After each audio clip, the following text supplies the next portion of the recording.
October 25th, 2021. A car spins out of control on the Linstead bypass in St. Catherine, Jamaica.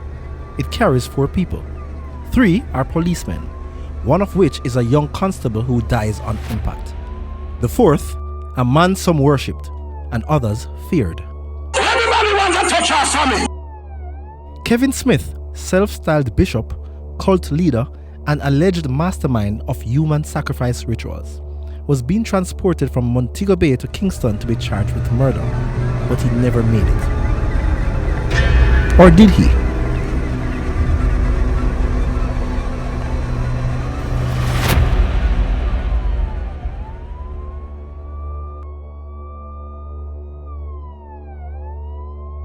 But I have the right to defend my life, and if it means that I have to put you back into the ground from whence you came, it means I'm going to have to send you on to hell very, very quickly.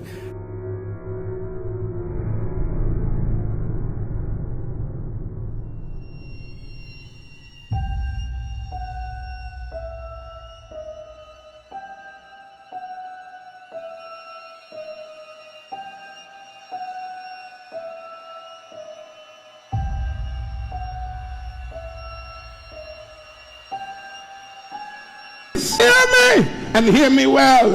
It is a time of a great woe and another woe. Kevin O'Neil Smith led the Pathways International Kingdom Restoration Ministries in Montego Bay, a church that would become the scene of one of Jamaica's most disturbing mass arrests in decades. Kevin Smith migrated to Canada in 1993, where he was educated and later ordained a minister of the gospel at 17 years old. A year later, he was ordained the national evangelist for Canada by its bishops. But Smith's story was as controversial as his rise to power, because on November 5th, 2007, the minister was convicted of 1 count of sexual assault of a 21-year-old man for which he served 6 months in a Canadian prison. By 2011, he had returned to Jamaica with the title doctor and re-established himself as a spiritual leader ready to rebuild his empire of faith, his community of Target, the quiet community of Albion in St. James. One day, there were 2 tractors that came up the road and they go across there, and the noise was affecting 2 ladies over there who were senior citizens. And they called me and said to me, "Miss Vicky, you know where that noise coming from?" So I told them, and I tell them what is happening, that the people them were digging up the place to make a church over there. So them say, "What, Miss Vicky? We don't have," then they never drop a petition from the community. I say, "Yes, I did one. Just about 8 persons from Albion course that signed. Residents from Earl Drive signed. Some people of Paradise Way and the people them down the bottom Albion signed. And anyway, I sent it to the parish council, but I don't know what come of it." So when I met Kevin that time and they started with his digging up of the place, I used to tell him that it's going to be very affected to a lot of people in the community because we have quite a lot of senior citizens living in the area. He said, "No, man, Albion is going to be a wonderful place. When I finish with Albion, I'm going to put Albion on the map." Smith referred to himself as His Excellency. He told his followers to call him Daddy, Father, and later His Majesty, believing himself to be a king. To his followers, he was divine, a prophet, a Messiah.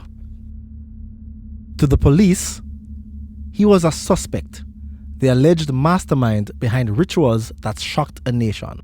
He tried to draw the people them into him because Christmas time and school, back to school, he's always distributing gifts. During the festive season, I see him down there giving out things. People take it, of course. You have to call him Your Excellency. You can't just say, no, not even Mr., not even Bishop, not Pastor. You have to say, His Excellency, Honorable, another thing, and then you say Bishop Smith. Bishop Kevin Smith. Smith's teachings were highly unconventional. He spoke of an ark, a vessel that would carry his followers to salvation. The price for this salvation? $100,000. His first call for his followers to board the ark came just 1 week after Jamaica confirmed its first case of COVID-19, just months before the bloody events that would unfold.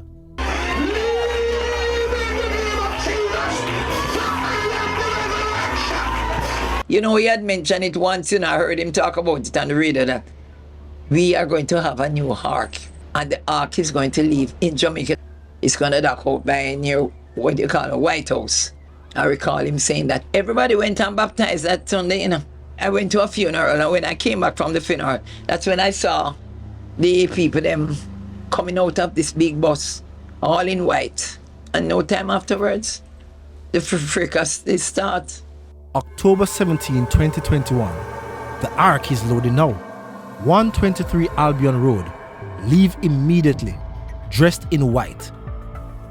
That was the last of 2 messages shared on Smith's Facebook page, a platform he often used to communicate with his congregation. The other warned followers that a flood was coming, and those who were sealed the day before were to run immediately. And the serpent cast out of his mouth water as a flood. Now, the only thing I know that can create a flood is a tsunami. What was supposed to be a 3-day convention turned into a deadly nightmare. Congregants were told to leave behind phones, IDs, and the unspoken request, reason. Inside the church, Kevin Smith ordered what he called a cleansing. But what happened next was beyond comprehension. 2 members were brutally murdered. Tanika Gardner and Michael Brown both died believing Smith had the power to bring them back. Gardner believed Smith was next to God, sacrificing herself to prove her loyalty. Brown, suffering from kidney failure, had his medical tubes ripped out by Smith in a desperate hope for healing. Now, more than 3 years later, they remain unresurrected. Outside, chaos erupted. Police were reportedly fired upon as they approached the building. A church member was gunned down while allegedly attacking lawmen with a knife. The outcome? 42 members of the church were arrested. I heard gunshots, and when I looked through the window, I saw like when somebody throws a stone in a pigeon coop and people, I see the pigeon them flying out. That's how I saw people jumping across the fence. And I said, what the hell is going on?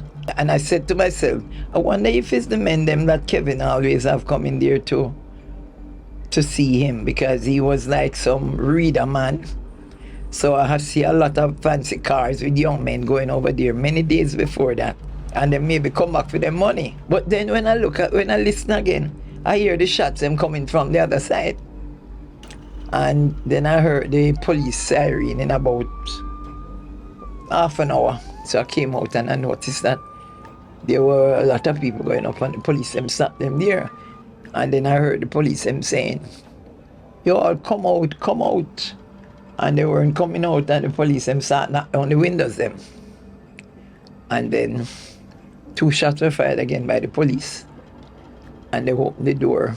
The police them went in, soldiers were on the veranda with air gun drawn. And a little after that I saw them taking out some people in white. But they were in white gowns. And then I saw afterwards a jeep went up close inside the yard of the church. I saw them take Kevin out of the church and put him in the jeep. He was in a, what you call it, not underpants, a shorts, no shirt on, and them just take him and put on the handcuff on him and put him in there. He was having attitude with them. He didn't look remorseful. He was telling them what? Jehovah is going to strike them dead and what sort of thing. I never see when they take the body of the lady out of the church. And then I saw the guy who was in charge of, I should say, he's the caretaker for the church. I saw him come out. He was in a sheet. It was a sheet, but he wrapped around his waist. So when they take him out too, and put him in the jeep. The truck came and reversed, and all of them climb up in the truck. They take them away. It was so shameful. They had nothing on except the sheet, the white robe them had on when they climbing up in the truck. The men and the women. It was very sad. I just look at it and say, well, and it's one of those things. Yeah, people coming into Jamaica say they are pastors and whatever, and they build these church. And after building these churches, they started recruiting Jamaicans to join them. But how did it come to this? How did a man who once stood behind the pulpit become the center of such a chilling storm? For those who knew Kevin Smith before the headlines, the shock had to settle in, because once, he wasn't a figure of fear. Once, he was just another preacher trying to build a ministry. When I was a younger person, I told people that the angel of the Lord appeared to me and told me that I will be a prophet. I was 9 years old. There was not those signs, that in those early days at all.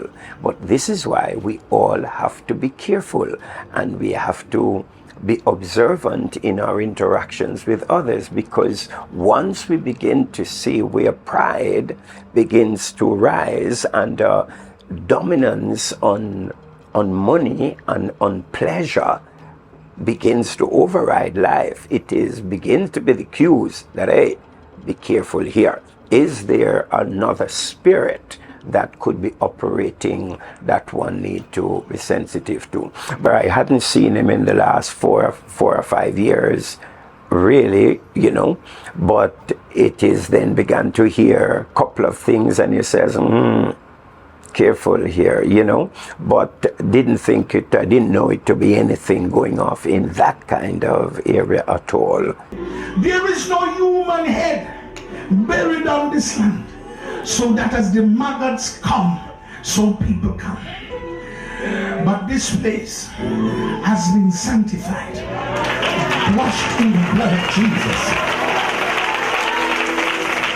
I know for me it was really quite devastating, because it's someone who I knew, and I had no idea that it had gone into that kind of extreme, and it's on the other side of the island, so I never heard too much of what was going on. So it was really quite devastating and disappointing, needless to say. First thing, of course, I wanted to know, man, is it true? So one certainly had to begin to look to try to wait and to see what really is going down here, and to see how much truth is in it. And as it unfolded, when we heard more, then we had to say, oh my goodness, man, clearly something should have been arrested a long time before. While many wrestled with disbelief and disappointment from afar, those closer to the epicenter had a different reality. For Albion residents, Smith's transformation wasn't subtle. It was loud, constant, and hard to ignore. For Ludin in particular, the signs were glaring, becoming more prominent day after day and louder night after night. Kevin is a manipulator.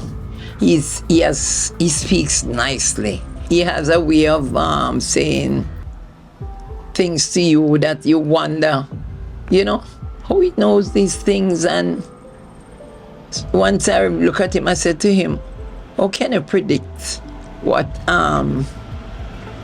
gonna happen to people if they don't step in your direction?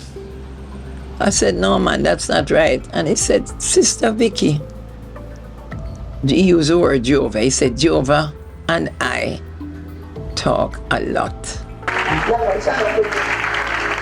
You're not supposed to be in your right mind. The struggle you're having is real. There were some people fighting you off a place where you were living some time ago, and still, no matter where you go, there is always a fight for you to leave where you are living. In Jesus' name. One girl I recall, after what took place, one day I saw her passing, going up the road. I stopped her, I called her, I said, just a minute, I want to talk to you, come here. So I was questioning her, asking about what happened with Kevin and so she said to me, she had stopped going there she went there for 3 months, and she stopped because she did not like the way Kevin put in demand on them. And some of them, he invites them up to the office. He has a private room up there. So I say, what take place up there? She said, I don't know, because I never decided to go up there, because I had to make an appointment to go up there to see him. As a pastor, as a bishop, I said, well, most churches you make an appointment to see your pastor. I said, no, not that way, Miss Vicky, I don't know, but something is not right. Where's I need to talk to you. Is either you find a new man? So why you not coming to church no more? Because I do the fence and do. You have fixed fence when you should be at church. Your fence are gonna drop down. And that's how I get to think Kevin isn't really the person he was supposed to be as a pastor. Kevin had ways in screaming at people. Sometimes me over here, me hear him screaming over there, you know.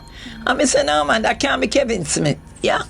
I've been sent to declare life to all the people of the earth. Hear ye the word of Jesus Christus. He hacks with people to get people into him. He's very nice. He's intelligent. He speaks nicely. He always have something good to say about somebody he just met, and he described the person to you and say, you maybe know them, you know, ask them about me. I treat them good. What is what he does to take them in? Was this manipulation or madness? We sought a clinical perspective. Manipulation is very well known. It's when an individual alters the natural course or the desired course that another individual would opt for. And it is psychologically recognized as a behavior that is typical of control, of seeking to control other individuals. There are different, as most of these symptoms are, there are variations to the severity of it. And likewise, the individual who is the victim will have a variety of presentations that may result from that manipulation. To understand what is happening in the present, you kind of have to relate to probably what happened in the past. Usually so manipulation tends to be one of those features that typifies certain what we call personality disorders, or could become even more severe to where there's a loss of touch with reality, with how it is presented. So there could be psychosis, there could be that level of absolute control that it becomes almost unrealistic for somebody who is objectively looking on. The beginnings of these things tend to start in our earlier years, where there is probably some trauma, there's probably some sort of what we call those adverse childhood experiences that impact on the psyche of the ego, the sense of self, that causes someone to compensate in a way to try and protect that sense of self. The compensation is one that seeks to control. So let's say a child was abused, physically, sexually, verbally. In order for that sense of self to still feel good or survive that abuse, they develop what we call defense mechanisms. And you can have healthy defense mechanisms, you can have unhealthy defense mechanisms. Some person may decide to exercise and work it out. That's a healthy way. But another person may seek to, the hurt that they feel, they inflict it on someone else, because that makes them feel better. And so that behavior becomes a part of their personality later on in adulthood. And that now can manifest when they find people who themselves might be vulnerable to that level of control. So the victim may be somebody who themselves were always abused, or themselves had a sad outlook on life, or themselves are wanting in some way. And then the perpetrator basically provides that initially and then takes that to another level of control. I should also add that studies have shown that there are sometimes actual changes in the brain of these perpetrators. You have certain areas of the brain called the orbitofrontal cortex. That's kind of in the front of the brain there, that kind of deals with our cognition and our thinking capacities and so forth. The parahippocampal gyrus, which deals with our memories and so forth, and the amygdala, which is that area that tends to deal with aggression and violence. So those areas seem to also be activated, enhanced in some of these individuals. Understanding manipulation at the psychological level is one thing, but when that manipulation is cloaked in spirituality, it becomes even more potent. Dr. Longmore explains how religion, deeply personal and often rooted in a search for belonging, can amplify vulnerability, especially when guided by a figure in a position of power.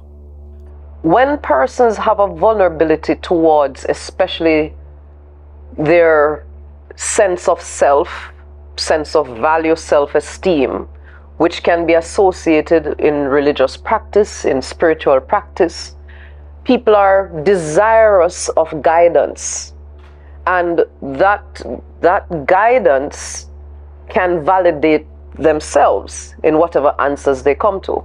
So an individual who seems to be a leader is like basically like taking candy from a baby, so to speak. The level of vulnerability that an individual might be at when they are listening to or taking the guidance of that quote-unquote leader.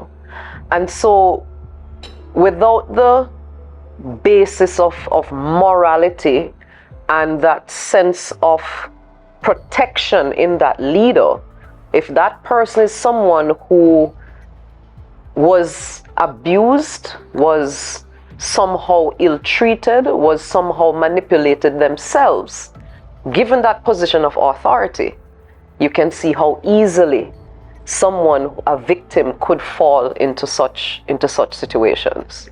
I am your king as long as you pay tribute to me. So the day you stop pay tribute is the day you stop worship. And the day you stop worship, you can't live yourself. Let me give you the understanding. When you have a landlord and the landlord say, you rent my place, as long as you pay your rent, you can stay in peace. The day you stop paying your rent, you have to come out of yourself. So when people said, I can't pay my tithes, which is the worship, God's law said you must, by the sweat of your brow, you must eat bread. Hear what happened with these false prophets today. If you think about it, the spiritual health is our fourth dimension of health. I mean, our spirituality is actually protected in our constitution and across the globe for a reason. Because it is one of the most inherent human tendencies. It is what defines us from other species. It is something that we can't pinpoint exactly, but we know we all belong to something greater than us. We all have a unique purpose. We all, when we start to show love to ourselves, we're able to show love to others. That is our spirituality. And religion is an organized way of pursuing and getting answers that we naturally have. So individuals who are leaders in that, when you have an individual who is naturally wanting answers, almost the first source that provides the answers will be given the most highest regard. This is why our family structure is so important, because it is in our families, and especially families that are grounded, families that are very functional, that you get that level of grounding, pun intended. You get that level of identity. You get that level of guidance as to who you are, what role you may play in society, and your wider involvement in the universe, so to speak. So when you have those broken situations in the beginnings, here comes along somebody who is preaching what you want to hear, you could be vulnerable to such if you're not fully grounded in who you are. More importantly, Protecting oneself from manipulation requires learning to listen to a deeper internal compass, the quiet signals that something just isn't right. One of the key things is learning to trust your intuition, learning to sense when something isn't right with your spirit, quote unquote. You know, if I were to liken it, a little turtle is born and hatch out of an egg. Instinctively, that little turtle knows what to do, how to go. We are the most evolved species. So imagine our sense of what to do, our sense of intuition. And a lot of times, especially in abusive relationships, what happens is the other individual is seeking to alter your natural intuition. And however you can learn to develop that, this is why holistic health is important. Yourself physically, socially, emotionally, mentally and spiritually. When you develop those aspects of yourself, you're more in tune with who you are, who you want to be, and you're more able to identify when something is just not right. He claimed to be building an ark, but what Kevin Smith left behind was not salvation.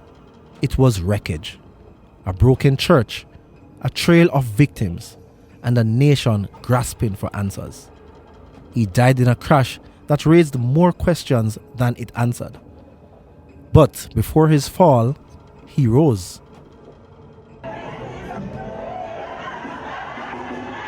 Not as a prophet, but as the architect of something far more sinister.